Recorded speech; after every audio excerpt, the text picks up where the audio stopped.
Bismillahirrahmanirrahim. Assalamualaikum warahmatullahi wabarakatuh. Innal hamdalillah nahmaduhu wa nasta'inu wa nastaghfiru wa na'udzu billahi min syururi anfusina wa min sayyiati a'malina. May yahdihillahu fala mudhillalah wa may yudlil fala hadiyalah. Asyhadu an la ilaha illallah wahdahu la syarikalah wa asyhadu anna Muhammadan abduhu wa rasuluh. Allahumma sholli wa sallim wa barik ala hadzal nabiyil karim wa ala alihi wa sahbihi ajmain. Bapak-bapak pengurus masjid yang saya hormati, Bapak Ibu yang saya muliakan, hadirin hadirat yang semoga kita semua senantiasa dirahmati oleh Allah. Sungguh banyak nikmat Allah yang Allah karuniakan kepada kita hingga pantas rasanya kita selalu bersyukur kepada Allah dengan mengucapkan alhamdulillahirabbil alamin. Nikmat iman kendati pun hujan sangat deras tadinya, tapi Bapak Ibu tetap melangkahkan kaki menuju masjid. Semoga ini menjadi sebab mudah-mudahan kita yang sedang dalam keadaan sulit dimudahkan oleh Allah. Bersolawat kita kepada Rasulullah sallallahu alaihi wasallam dengan ucapan Allahumma sholli ala Muhammad wa ala alihi wasallim. Semoga lisan kita ini diringankan Allah bersolawat kepada Rasulullah sehingga kita terbiasa dengan mengucapkan nama Rasulullah dan mengingat akhlak beliau sehingga kita bisa meneladani bagaimana sikap Rasulullah sallallahu alaihi wasallam. Bapak Ibu yang saya muliakan, ada perkataan seorang ulama, pengaruh pribadi dan kesucian hati lebih baik daripada ucapan 1000 orang terhadap 1 orang sekalipun. Maksudnya itu Pak, contoh teladan oleh 1 orang itu bisa mempengaruhi 1000 orang daripada ceramah banyak soal kejujuran, soal bahaya dusta, tapi dia tidak bisa mengamalkannya. Nah itu yang kita takutkan tuh Pak. Kita rajin ngaji nih, udah banyak kita ikut pengajian. Nah udah enggak kita amalkan setiap kajian yang kita dengarkan itu. Jangankan kadang posisinya sebagai jamaah Pak. Saya ingat dulu ada seorang ustadz ceramah tentang bagaimana rumah tangga yang baik, bagaimana rumah tangga Rasulullah sallallahu alaihi wasallam. Pokok mantap lah ceramahnya itu. Tapi ada bapak-bapak di belakang tiang tuh ketawa aja kerjanya. Habis ceramah saya tanyalah sama bapak tuh, Pak, di bagian mana ceramah ustadz tadi itu yang menurut bapak lucu? Karena menurut saya bagus tadi itu. Dia katakan ustadz itu tetangga saya tuh ustadz pemukul sama istri itu. Situ terkejut saya. Jadi kadang kalau hanya ucapan tuh dia tidak akan bisa berpengaruh kepada hati orang. Tapi sikap kita itu yang bisa mengubah 1000 orang Pak. Jadi jangan dikira Bu, kalau kami ini ngomong kenapa kadang habis pengajian lupa orang. Kadang yang kami sampaikan tuh kami pun tidak mengamalkannya Pak. Jadi ada orang ditanya pulang pengajian apa ceramah Ustadz tadi, tak tahu tak apa hapus sampai. Itu takutnya itu Pak, karena yang menyampaikan tuh tidak mengamalkan. Kita jangan saling bertengkar, peliharalah kebersamaan, kekompakan. Ustadz banyak berkelahi Pak, satu sama lain. Nah cobalah macam mana umat mau mengamalkan ya. Jadi kata-kata beribu itu tidak ada pengaruhnya, tapi sikap itu bisa mempengaruhi 1000 orang. Nah, itulah yang dipraktekkan oleh Rasulullah SAW sehingga para sahabat tuh Pak nampak contoh teladan yang nyata. Rasulullah itu Bu ceramah mana ada sepanjang-panjang kami ini Pak, sampai setengah jam, 5 menit paling Rasulullah tuh ngomong. Habis itu tanya jawab, orang bertanya ke Rasulullah. Jadi Rasulullah tuh sedikit ngomong, praktek banyak Pak. Kalau kami ini ngomong banyak, praktek kurang.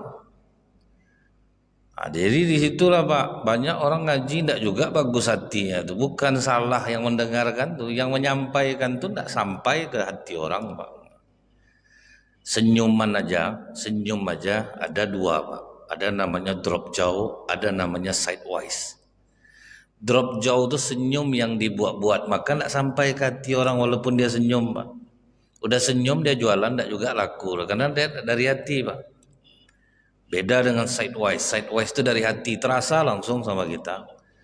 Bapak nyuci sepeda motor, nyuci mobil, coba tengok gerakan orang yang nyuci itu. Terasa bapak mana yang kerja dari hati, mana yang kerja cari duit. Yang dari hati itu nampak dari cara dia melap, menyiram, apa itu terasa, Pak. Dia dari hati, kita pun ke hati kita kenanya. Akhirnya kita kasih tip jadinya. Itu kalau orang kerja dari hati itu. Nah, jadi ini yang dipentingkan tuh, Pak, tidak seberapa banyak ilmu yang Bapak punya kemudian Bapak curahkan kepada istri, kepada anak di rumah. Kita tuh tidak boleh gini sementara kita tidak sanggup seperti itu. Kalian terkentut depan orang tua, tidak sopan kan sebagai anak. Datang anaknya, papa yang sering kentut depan kami, rupanya ya bapak yang sering kentut.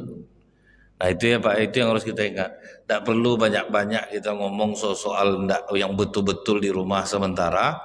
Dia tidak akan bisa datang pengaruh itu sebab kita sendiri belum bisa menjadi teladan. Karena ini kenapa saya sampaikan, ada pengakuan istri, suaminya itu paling rajin pergi pengajian, tapi mulut kasar di rumah, Pak. Nah, berarti kan tidak masuk, Pak, kan? Itu mungkin bukan salah ustadznya lagi, karakternya itu yang nggak berubah. Ada orang makin ngaji, makin sombong dia. Misalnya ibu-ibu belajar tahsin.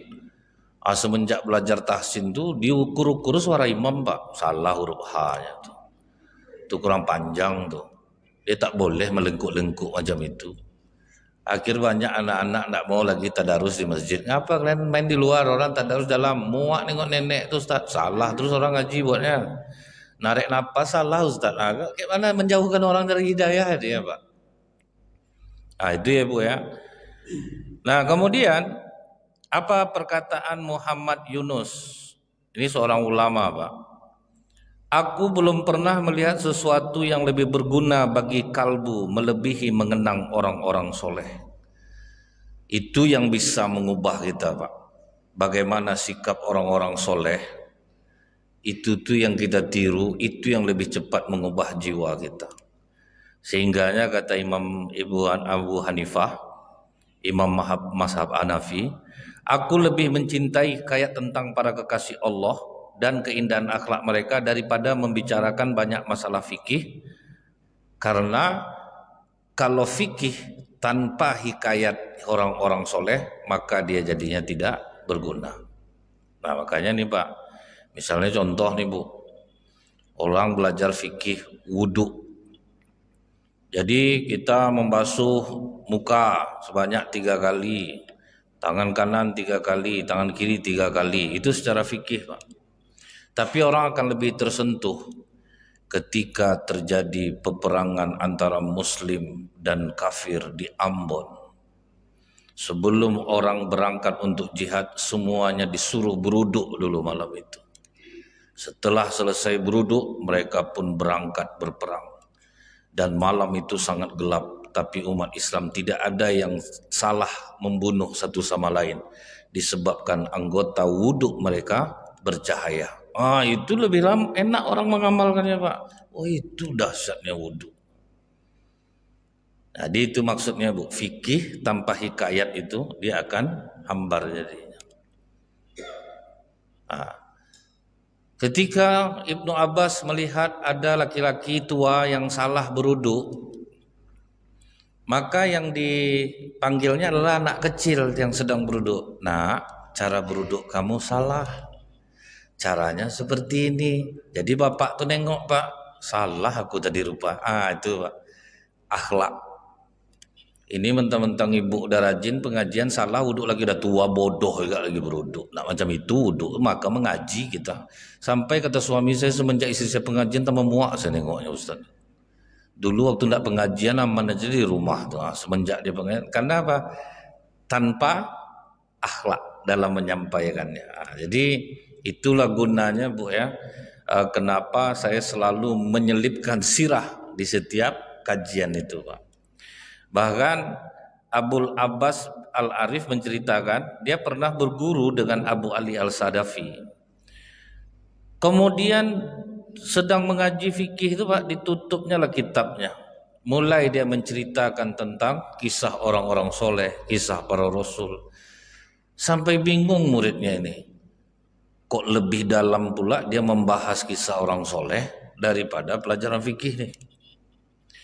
Maka dalam kebimbangannya tuh, apa kata gurunya ini? Coba kau buka surat Hud ayat 120. Artinya itu Pak, dan semua kisah dari Rasul-Rasul kami ceritakan kepadamu. Ialah kisah yang dengannya kami teguhkan hatimu. Itulah guna orang mengkaji tentang kisah itu Pak. Untuk meneguhkan hati. Lebih kuat hati kita teguh. Dan dalam surat ini telah datang kepadamu kebenaran serta pengajaran dan peringatan bagi orang-orang yang beriman. Jadi itulah kenapa orang banyak menceritakan tentang kisah para rasul, kisah orang-orang soleh, kisah rumah tangga Rasulullah, disebabkan kata Imam Ibnul Qayyim Al-Jauzi rahimahullah, kisah-kisah itu adalah tentara Allah untuk meneguhkan jiwa. Jadi jangan pernah kita sepelekan, Mbak. Misalnya kaji tentang sirah becitonya, kan misalnya seperti itu ya Pak ya. Padahal itulah untuk meneguhkan jiwa. Bukan berarti fikih enggak butuh, kita butuh Bu. Tapi apa kata para ulama, belajar fikih, belajar tentang Islam ini 2 tahun tembus. Belajar sikap dan akhlaknya itu bisa belasan tahun. Itu tuh yang lama Pak. Kalau belajar fikih sebentar. Tapi kalau belajar akhlak intisari dari ibadah yang di dalam buku fikih itu tuh yang membutuhkan waktu yang sangat lama. Nah kemudian Bapak Ibu, kita coba lihat Pak, bagaimana akhlak seorang ulama yang bernama Hatim Al-Asham. Hatim Al-Asham ini Pak, dia ini dikatakan oleh para ulama yang sezaman dengannya itu, dia adalah Abu Bakar Siddiqnya zaman kita. Wafatnya tahun 237 Hijriah.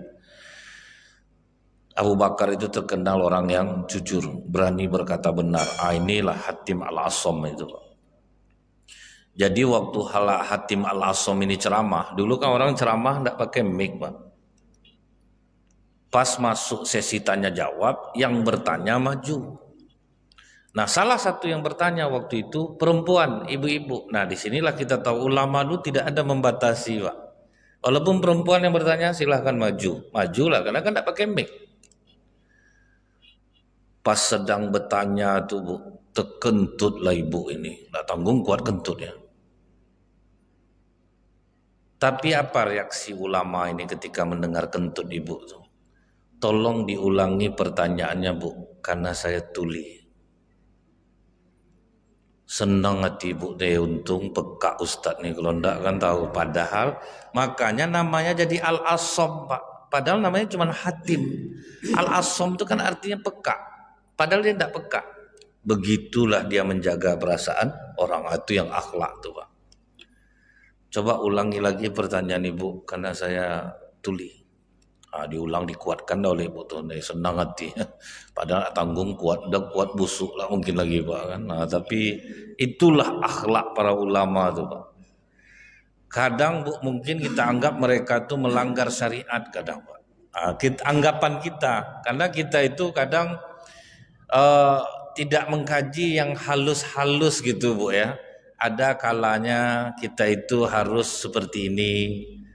Dia tidak tertulis, tapi sikap kita itu menghindari mudarat yang lebih besar. Jangan sampai kebenaran yang kita sampaikan itu justru menimbulkan mudarat yang lebih besar. Ingat saya dulu orang tidur di masjid. Maksud bapak ini baik, membangunkan, tapi kasar Pak. Kau mau sholat atau enggak nih? Kalau mau tidur kau di rumah. Kan betul yang disampaikan tuh Pak. Tapi mudaratnya besar bagi orang yang dibangunkan tuh. Ini rupanya ya pantas orang malas ke masjid jadinya. Akhirnya enggak jadi dia beruduk Pak. Pergi dia Pak. Karena dia nilai semua orang di masjid tuh sama, tidak akan menerima dia. Tapi Ibu tengok di Mekah. Ingat saya mantan mafia Yakuza Jepang pergi naik haji Pak, dia mualaf. Mata bertato, pipi bertato, badan bertato, kan pakai ihram tuh nampak tuh Pak. Tidak ada orang di sana yang memandang aneh, Pak. Itu dia merasa nyaman di sini. Kita coba lah macam itu, Bu, masuk di masjid, hati-hati sendal, coba tengok di luar nanti diambil nanti. Mulai orang menatapnya curiga itu tidak betah dari masjid itu, Pak. Jadi kalau di Mekah itu mana ada, Pak? Mau orang takbiratul ihram tangannya menjulur, mau Robi Firlia lututnya tegak ke atas, tidak ada orang tuh ambil pusing, Pak. Kita di sini yang sibuk, sholat orang tidak pakai mukena, jadi masalah sama kita padahal sah. Karena orang Indonesia taunya telekung itu warna putih, Pak. Pakai jilbab dalam orang sholat, auratnya tertutup, kaki pakai kaos kaki, tangan tertutup. Lainlah alirannya, tidak pakai mukena dia sholat. Itu Pak ya, jadinya Pak. Takut orang sholat sekarang. Nah jadi ini yang hebatnya sifat yang diajarkan oleh Hatim Al-Asom ini. Diajarnya kita jangan sampai membuat malu orang. Ada pernah saya terkejut, Pak. Ibu-ibu habis Ustadz pengajian dia bertanya, apa kata Ustadz nih? Kemana telinga ibu dari tadi ya? Sedih enggak orang, Pak? Malu enggak ibu tuh, Pak? Wah, saya heran nih, ilmu boleh kadang orang tinggi, Pak, tapi di akhlak tuh kena rupa. Padahal seorang Ustadz tuh, Pak. Makanya kalau pengajian tuh bawa pena, tulis. Wah, sampai gitu, Pak. Tadi undang orang lagi tanda, saya rasa enggak lagi. Takut orang. Sama misalnya gini, Bu, yang sepele aja lah. Saya misalnya ceramah nih, Bu. Seribut apapun keadaan, Pak, anak-anak kecil lari, ibu-ibu bicara, bapak bicara, itu enggak pernah saya ambil peduli, Pak. Saya ceramah aja terus. Sebab kalau saya tegur, dosa saya lebih besar lagi rasanya. Karena saya mempermalukan orang di tengah orang ramai. Kadang kan anak-anak kecil lari-lari. Kalau sempat saya tegur anak itu, Pak, yang sedih perasaan siapa, Pak? Orang tuanya, Pak. Cuman janganlah gara-gara itu tidak didiamkanlah anak. Kadang orang tua nih, Pak, dipelepasnya lah anak macam ulat di masjid tuh. Tidaklah dilarangnya, Pak, kan. Sampai ada waktu itu, Bu, anak jahat dibawa ke masjid. Atuk-atuk tuh setruk, Pak, ditanggalkannya kan sarung atuk tuh, Pak. Macam mana dia mau naikkan ke atas, Bu? Nah, itu jadi kalau membawa anak ke masjid, kasih teladan dulu dia di rumah. Ini contoh yang pernah saya lakukan ya, Bu ya. Ini tidak tertulis, boleh ditiru, boleh tidak. Dari anak umur beberapa bulan, kita akan kata Rasulullah sebaik-baik sholat sunat itu di rumah.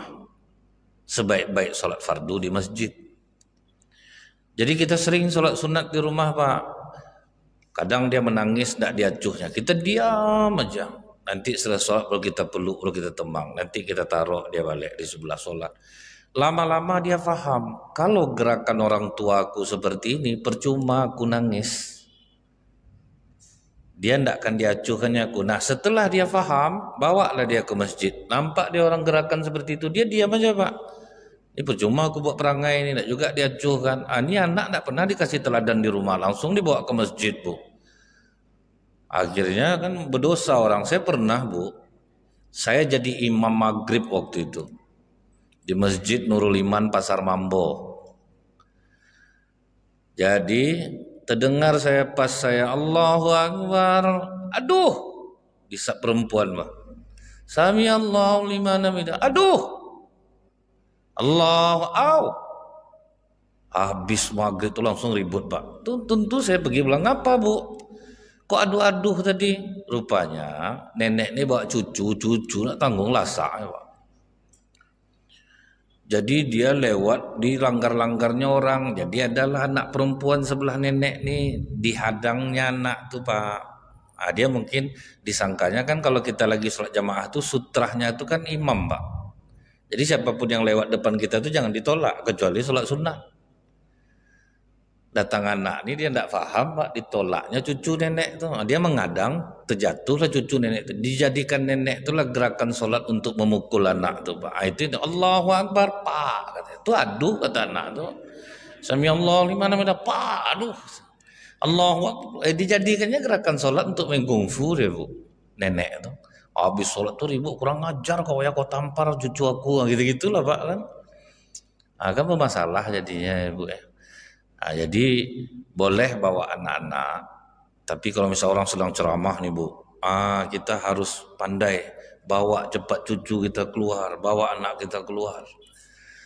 Saya sejujurnya Bu ya, itu ceramah tuh langsung blank tuh Pak. Sebetulnya blank. Nengok orang lari, apalagi sedang ceramah orang membagi kue Pak. Awak ingin juga orang ngunyah-ngunyah di bawah Bu kan. Kan hilang konsentrasi kita dibuat tengok kue enak lah Pak.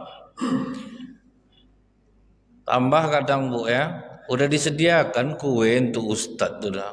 Lari anak kecil Pak, diambilnya balik, tiba hati awak jadinya.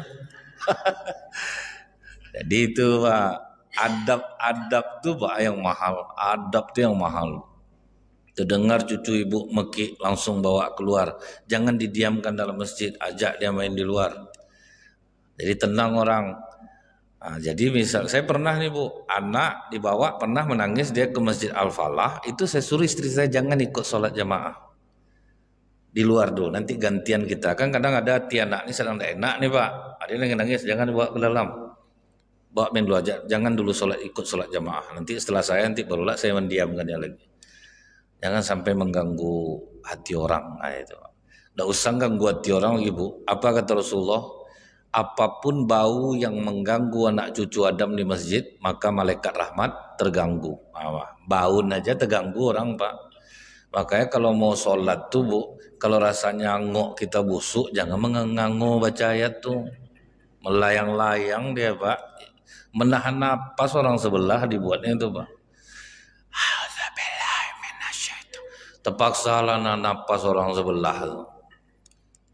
Bau itu, bau badan, bau telekung, bau baju kita.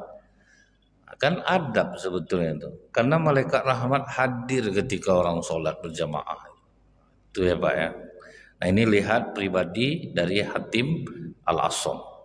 Nah kemudian Pak, yang kedua itu namanya Ahmad bin Mahdi, Abu Ja'far Ahmad bin Mahdi bin Rustam. Dia ini Pak ulama tapi kaya.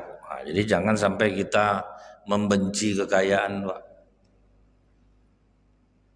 Imam Hanifah kaya. Abdurrahman bin Auf sahabat Rasulullah meninggal dia hartanya kalau dihitung rupiah 30 triliun. Jadi jangan kita membenci kekayaan. Banyak orang Islam ini miskin, Allah ngapain kita kaya? Toh tidak dibawa mati, apa tidak miskin aja terus jadinya Pak.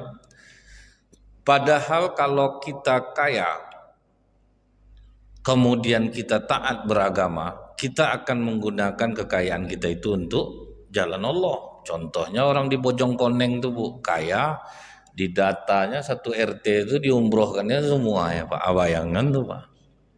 Diumrohkannya satu RT ada 300 orang, ada yang gagal berangkat karena mati lah tuh. Dicari penggantinya, kan guna duitnya tuh Pak untuk memberangkatkan orang umroh. Jadi tidak soleh sendiri dia, itu guna duit bagi orang-orang soleh. Itu dia tidak akan untuk dia memang menikmatinya, tetapi dia juga memberikannya. Jadi bukan untuk diri sendiri ya. Ini ulama-ulama dulu banyak yang kaya, cuman yang sekarang ini dijadikan topeng Pak. Kita tidak boleh membenci kekayaan. Ulama terus kaya, cuman dia bermewah-mewah pula dengan kekayaan itu. Itulah yang kena ya Pak. Tidak tanggunglah dia lagi kekayaan yang dilihatkan dia berlebih pula rasanya. Jadi itu pun tidak boleh juga sebetulnya gitu. Kalau kita bermewah-mewah pula, nikmatilah. Sekedarnya saya, jangan pula sampai banyaklah koleksi yang mewah-mewah, mahal-mahal. Itu yang harus kadang itu pula yang disayangkan gitu Pak ya, didampakkan pula gitu. Tapi nggak tahulah, mungkin keikhlasannya lebih tinggi, kita aja yang nggak tahu Pak. Nah jadi Ahmad bin Mahdi ini Pak, ini ngeri amalan dia itu Pak. Dia ini termasuk seorang perawi banyak hadis yang meriwayatkan hadis-hadis lengkap dengan sanadnya. Dan sekalipun dia kaya, dia tidak pernah tidur di atas kasur. Itu dia Pak, orang tidak ada yang tahu tuh Pak. Siapa yang nyangka Bu, sekaya itu Khabib Nurmagomedov. Nah, kan Khabib Nurmagomedov itu kan pegulat yang belum dikalahkan sampai hari ini Pak ya. Tidur tidak mau di kasur tuh Pak. Nah, itu dia kaya, tapi dia tidak bermewah-mewahan. Karena kan waktu tanding itu kan dikasih kamar yang bagus Pak. Kamar yang oke, tapi dia justru tidurnya bukan di kasurnya Pak. Jadi ini ingat ya Bu ya, mereka kaya, tapi kekayaan mereka curahkan. Dan mereka untuk diri sendiri pelit, untuk dirinya sendiri itu tidak begitu mewah-mewah dia. Nah ini ulama-ulama dahulu. Amalan Ahmad bin Mahdi ini Pak, ada seorang perempuan datang kepadanya. Aku ini minta maaf kepadamu Syekh. Aku telah melakukan dosa besar. Aku hamil. Dan aku akui kepada masyarakat bahwa kaulah suami aku. Itu katanya Pak, tolong tutupi aibku. Kan seolah-olah macam melanggar syariat dia nih kan Pak, melindungi orang yang berbuat zina. Jadi makanya Bu, tidak bisa kita Bu ya, amalan-amalan orang soleh itu Pak beda dengan kita. Mereka cara memandangnya itu Pak, mengamalkannya itu halus. Jadi orang hamil yang tidak jelas, makanya dia supaya tidak berdosa Bu, tidak ditanyanya Bu, kau berzina, tidak mau dia nanya itu Pak, karena itu bahaya pertanyaannya. Tolong tutupi aibku karena aku mengakuimu sebagai suamiku. Katanya aku bersedia. Nah, diumumkanlah Bu, ya memang aku suaminya. Nah, bayangkan Pak, tapi dia tidak mau bertanya, kau berzina kau, tidak mau dia, karena itu akan banyak nanti apanya, makanya dia tidak nanya. Yang penting dia langsung mengatakan aku mau. Setelah melahirkan, keluarga datang, bahagialah keluarga dia. Waduh, cuman kata Ahmad bin Mahdi ini, karena kami ini ada masalah, ada tidak cocok, mulai hari ini aku menceraikan dia. Perempuan itu pun setuju icak-icaknya Pak, akan dia sampai dia melahirkan. Tapi hebatnya apa Bu? Setiap bulan dia kirimkan uang 3 dinar untuk anak itu Pak. 1 dinar berapa Bu? 3.578.000 kali 3, pokok 10.500.000 1 bulan untuk anak. Kenal enggak? Anak tak anak siapa? Dikirimnya Pak. Bayangan tuh Pak. Temakan enggak sama kita amalan seperti ini? Sampai akhirnya anak itu meninggal Bu, datang perempuan itu balik. Semua dinar yang kau kirim tidak pernah aku belanjakan. Kau mau menutupi aib aku saja itu aku sudah berterima kasih. Ini aku kembalikan seluruh dinar-dinarmu. Kata dia, dinar-dinar itu adalah tanda keterikatan kepada anak itu. Sekarang dia menjadi hakmu. Ambillah, berapa 2 tahun Pak? 10.500.000 sebulan. Dibalik kalau saya ambil balik tuh Pak. Oh enggak pakai kemarin ayam. Nah, jadi itu aja lah ya. Itu gitu Pak ya. Atau sudah ditutupkan aibnya. Kau janganlah minta duit sama aku. Udah aku tutup aib kau. Tapi dia enggak. Dikirimnya terus.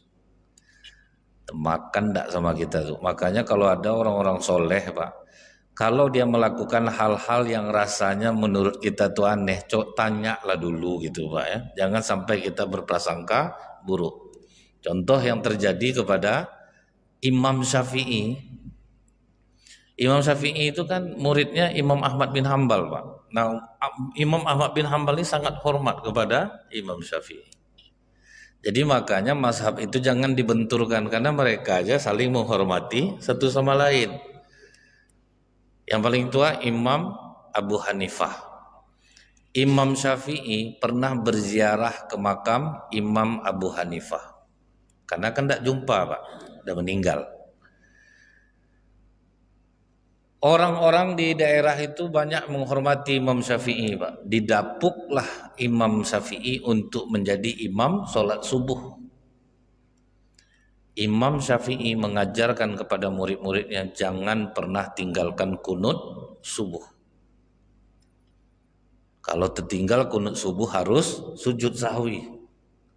Tapi ketika berimam di tempat murid Imam Abu Hanifah, Imam Syafi'i meninggalkan kunut subuh. Yang ribut siapa Pak? Muridnya. Ini tidak sah sholat kita nih, guru. Kau menekankan kepada kami untuk kunut. Kalau lupa sujud sahwi, kau tidak melakukan keduanya. Kata Imam Syafi'i, tahukah kalian kita sedang sholat di mana? Di tempat Imam Abu Hanifah yang dia melarang kunut kepada murid-muridnya. Enak enggak Pak persaudaraan seperti itu? Ini Bu ya masalah sholat tarawih 11 sama 23 pindah masjid Pak. Bayangkan tuh. Bisa pindah masjid. Jadi Imam Ahmad bin Hambal ini datang anaknya. Ayah, undanglah guru ayah ke rumah kita nih. Aku ingin nengok bagaimana guru ayah itu. Akhirnya dicoba Imam Ahmad bin Hambal lah mengundang gurunya ini ke rumahnya. Datanglah Imam Syafi'i. Tentu Imam Ahmad bin Hambal menyediakan makanan yang enak-enak. Pas makan tuh terkejutlah anak Imam Ahmad bin Hambal. Ternyata Imam Syafi'i makannya banyak Pak. Ini dimakan, ini dimakan, ini dimakan. Dalam hatinya salah guru ayah aku nih. Berarti tidak baca hadis nih. Udah jelas makan tuh sepertiga makanan, sepertiga air, sepertiga udara. Dia sebanyak-banyak makan. Udah merasa hebat langsung. Itu banyak sekarang nih Pak. Paling banyak orang seperti ini. Habis itu sholat Isya berjamaah. Pulang Isya langsung Imam Syafi'i tidur. Dan tidurnya menelentang. Nampak dari luar Pak. Tidur aja yang sepele tak ngamalkan macam Rasulullah, tidur miring kanan. Dia tidur telentang. Ditengok tengah malam pasti tahajud nih. Hendaklah tahajud Imam Syafi'i Pak. Allah tambah besar hatinya Pak. Udah jelas ya, salah guru ayah aku. Yang lebih kagetnya lagi, begitu azan subuh Imam Syafi'i tidak beruduk, langsung bangun, langsung ke masjid. Ada. Sesat guru ayahku. Banyak dia tidak mengamalkan hadis Rasulullah. Kan inilah nih. Habis sholat subuh apa kata anak Imam Ahmad bin Hambal? Salah guru ayah nih ayah. Ternyata lebih soleh lah aku daripada guru ayah. Nanti kalau kau ada seperti ini lebih baik langsung tanya. Tidak boleh kau di belakang gini. Nah dialah Imam Syafi'i ditanya ya. Padahal dalam hadis Rasulullah guru makan itu sepertiga makan, sepertiga air, sepertiga udara. Sementara aku melihat kau kemarin makan kau sangat banyak. Kata Imam Syafi'i, kalau engkau diundang oleh orang soleh makan, perbanyaklah makanmu. Karena makan itu akan menjadi obat bagi tubuhmu.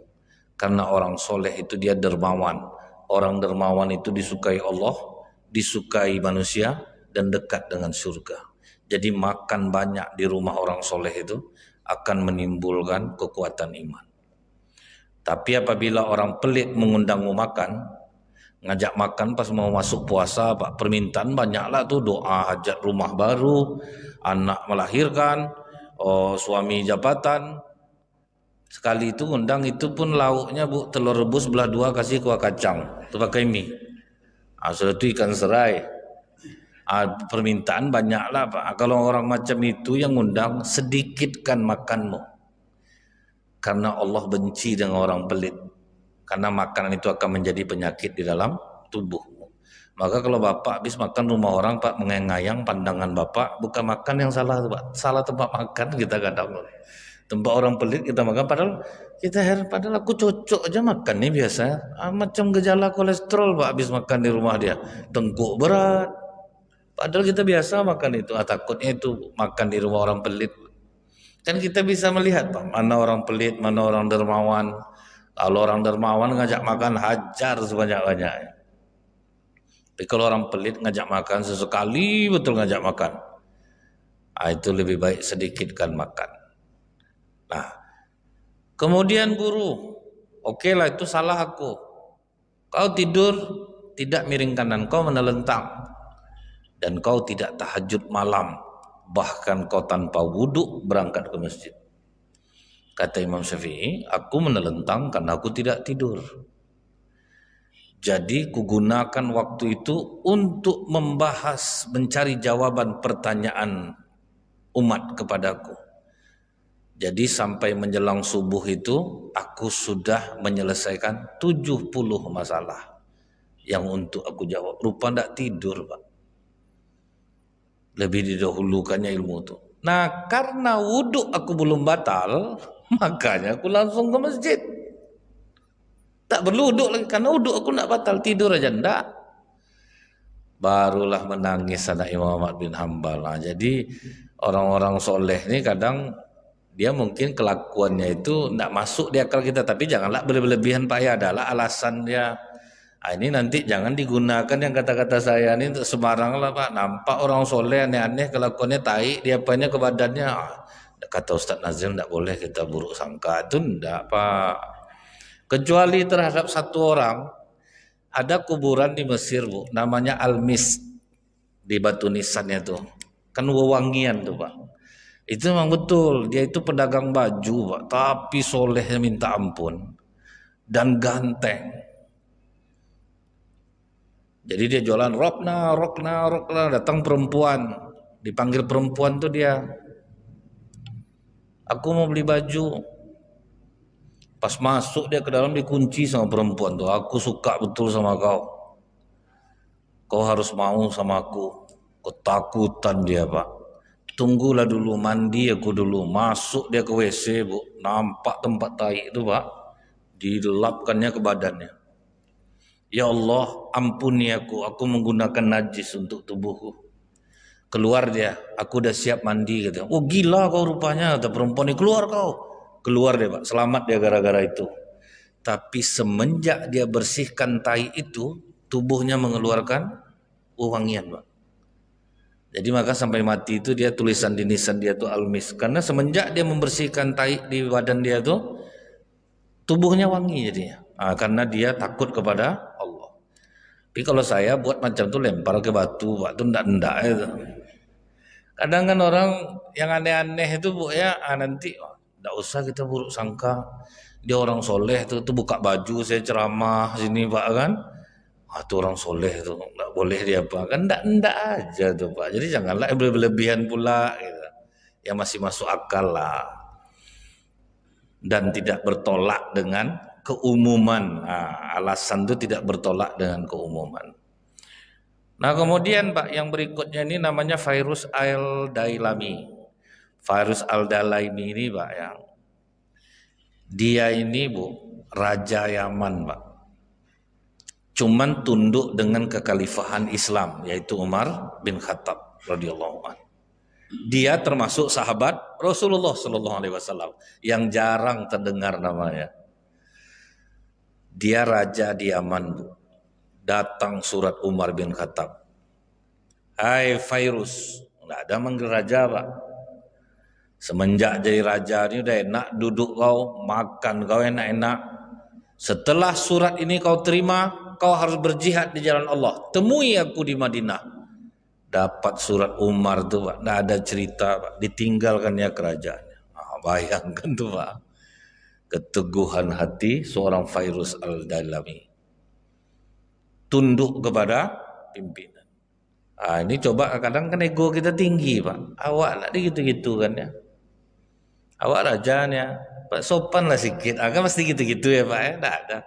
Dia di bawah khalifah, dia tunduk kepada kekhalifahan. Itu akhlak Bu.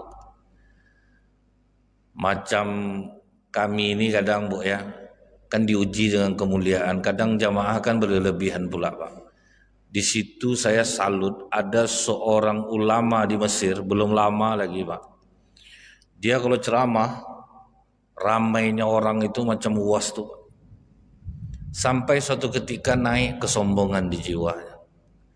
Pulang dia ceramah, singgah dia ke pom bensin, tidak tanggung lamanya di kamar mandi. Heran anaknya Pak, pergi anak ke kamar mandi. Rupanya apa yang dilakukan? Dicucinya kamar mandi itu Pak. Ditanya anaknya, kenapa kau lakukan ya ya? Tadi kesombonganku naik, harus kuhancurkan dia. Nah, jadi cucinya lah kamar mandi pom bensin tuh. Kadang ada Bu, hati kami ini naik, direndahkan orang, naik ego Pak. Ada dulu seorang ustadz Bu diundang ke rumah orang kaya, disuruh duduk dekat parkir sendal Pak. Murid-muridnya ribut, ini nampak nak menghargai nih kayak. Justru dia berprasangka baik sama kita. Orang lain belum tentu sanggup duduk di sini, makanya kita yang didudukkan. Itu baru mantap. Disabarkannya murid-muridnya, jangan kalian merasa terhina. Hanya kita yang sanggup mengamalkan duduk di tempat ini. Karena kan kadang-kadang udah biasa dimuliakan tuh Pak kan, duduk ya, beda apa beda gitu Pak ya. Sekali dapat yang seperti itu rupa bisa dia mengamalkannya. Karena kami ini ego tinggi lah kadang nih Pak kan. Ada ustadz tuh nak dapat tempat parkir Bu, nak jadi dia ceramah situ Pak, pergi dia. Akan ada juga macam itu. Inilah ujian bagi orang-orang yang tahu ilmu agama. Virus raja disuruh datang dia Pak. Duduklah dia menunggu Bu. Ini kan tunggu izin dulu dari presiden nih Pak. Pas giliran dia masuk, dipotong sama orang Mekah Pak. Orang Mekah kan tak kenal betul sama dia. Langsung masuk, ditarik, bangkit ego rajanya Pak. Karena giliran dia masuk lagi, ditinjunya Bu. Berdarah pas orang itu masuk ke dalam ruangan Umar bin Khattab. Kenapa kau? Aku dipukul orang itu. Pas tengok Umar keluar, kau virus, masuk kau ke dalam. Saya teruskan sedikit ya Pak ya. Kenapa kau pukul dia? Aku jauh-jauh dari Yaman datang atas undanganmu Khalifah. Aku tinggalkan kerajaanku karena perintah jihadmu. Pas giliran aku masuk dipotong anak nih. Langsung kupukul dia. Apa kata Umar Bu? Kisos. Raja nih Pak. Harus kisos Khalifah. Harus. Langsung duduk dia, ditegakkannya kepalanya. Kemudian apa kata Umar ke anak muda ini? Wahai anak muda, kau tahu siapa dia? Tidak Khalifah, dia Virus al-Dalami. Rasulullah pernah mengaguminya dengan berkata, malam ini seorang Aswad al-Ansi al-Kazab yang ngaku nabi palsu dibunuh oleh seorang orang yang soleh, yaitu Virus al-Dalami. Jadi dia ini dianggap Rasulullah adalah orang soleh. Silahkan kau pukul dia. Mendengar itu, aku tidak akan memukul orang yang dianggap Rasulullah sebagai orang soleh. Langsung tegak Virus al-Dalami, kau betul memaafkan aku? Betul Raja. Maka ambillah pedangku, ambil kudaku, ini 30.000 dirham untukmu. 30.000 kali 70 Pak, miliaran juga duitnya itu Pak. Maka hati-hati bunuh orang di Mekah, sekali mengganti ya Pak. Miliaran, itu dulu kena ada orang Indonesia ya Pak ya, 19 miliar. Jadi inilah bagian dari kisah kita malam hari ini tentang akhlak para orang-orang soleh. Mudah-mudahan bermanfaat. Subhanakallahumma bihamdika asyhadu alla ilaha illa anta astaghfiruka wa atubu ilaik. Assalamualaikum warahmatullahi wabarakatuh.